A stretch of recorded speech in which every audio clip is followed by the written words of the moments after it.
Maka apa namanya? Kata Nabi, orang yang beriman. Jadi kalau kita masih tidak bersyukur, kalau kita masih tidak sabar dengan ujian, bukan orang beriman, kata Nabi.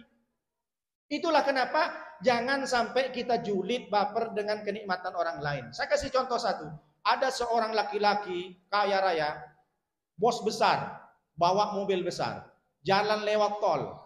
Di Semarang tolnya kan panjang. Kemudian tengok ke kanan, ada seorang petani di siang hari di tengah-tengah sawah makan.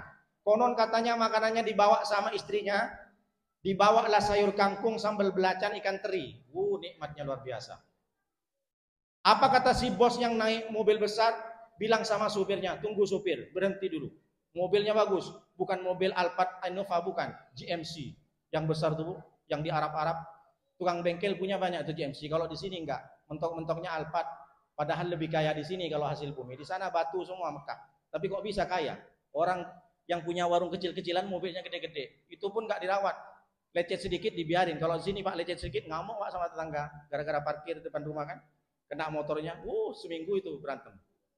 Jadi apa kata si bos ini? Sungguh indah bahagianya si petani itu. Si supirnya ngomong, kaget. Masa menurut bos dia yang senang, dia yang bahagia? Iya. Kenapa bos seorang petani di tengah sawah itu senang? Bukan bos yang senang, bukan bos yang bahagia, mobil ada, duit banyak. Tidak. Kenapa dia bisa senang? Kata supirnya. Karena dia bisa makan siang dengan istri dan anaknya. Aku meskipun duit banyak, sudah sebulan aku nggak ketemu sama istriku, entah kemana. Kenapa? Kebetulan istrinya direktur hotel. Sebentar-sebentar ke Jerman, sebentar-sebentar pelatihan, sebentar-sebentar makan siang sama laki orang. Gimana? Tak senang aku, tak bahagia karena aku tak bisa ngumpul dengan istriku. Tapi apakah si petani itu juga bahagia menurut orang kaya? Ternyata tidak. Apa kata si ibunya si petani itu bilang sama suaminya? Papi, iya mami. Tak mungkin petani papi mami kan?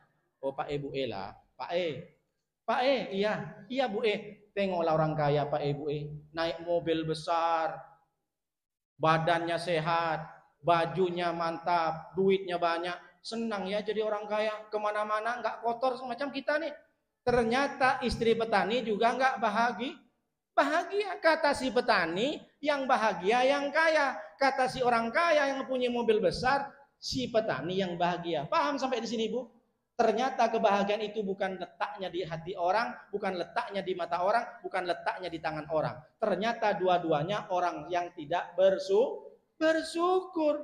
Padahal menurut si yang kaya, si petani bahagia. Meskipun makanannya sayur kangkung, sambal belacan, ikan teri, tapi karena ngumpul dengan keluarga, itulah kebahagiaan.